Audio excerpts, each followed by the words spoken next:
మీ business ఏదైనా మీ ఊర్లో promotion చేయాలంటే అది సుమన్ టీవీతోనే సాధ్యం. ఇప్పుడే సంప్రదించండి.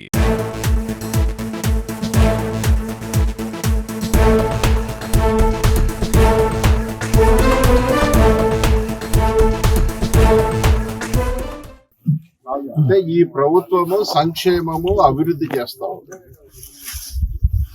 గతంలో బాగా బటన్ నొక్కినాం మేము పేదలము అన్నారు. చాలా నిరుపేదలు ఉన్నారు వైఎస్ఆర్సీపీ పార్టీ. అందులో మొట్టమొదటి నిరుపేద మన ఎమ్మెల్యే అమర్నాథ్ రెడ్డి. ఎందుకు నిరుపేద అంటే ప్రభుత్వ భూములు ఎవరికి ఉంటాయండి? పేదలకు. ఆయన ఎన్ని ఎకరాలు ఇస్తారు? 2 ఎకరాలు 5 ఎకరాలు ఇస్తారు. ఆయనకు 100 ఎకరాలు ఉన్నాయి. ఇంకా ఎంత నిరుపేద చూడండి.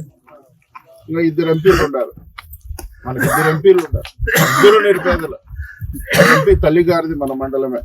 స్త్రీలను మనం ఏమి కించపరచకూడదు, కానీ ఆమె చేసిన తప్పుడు పనులు, మా చుట్టూ జరిగిన తప్పుడు పనులు మాత్రమే ఎండగడతాను.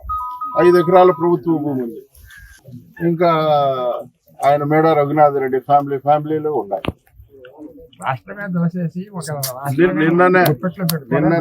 నిన్ననే చుంటిపల్లి మండలంలో ఒక చిన్న నాయకుడు తవ్వితే 300 ఎకరాలు ఈరోజు బయటకు వచ్చింది, పేపర్ నిండా. అది రాజంపేటలో పేదలకు సంబంధించిన భూములన్నీ కూడా 1000 ఎకరాలు బొక్కేసి ఉండాలి. ప్రతి సెంటుతో సహా బయటికి తీసి పేదలకు చేర్చేటటువంటి బాధ్యతను తెలుగుదేశం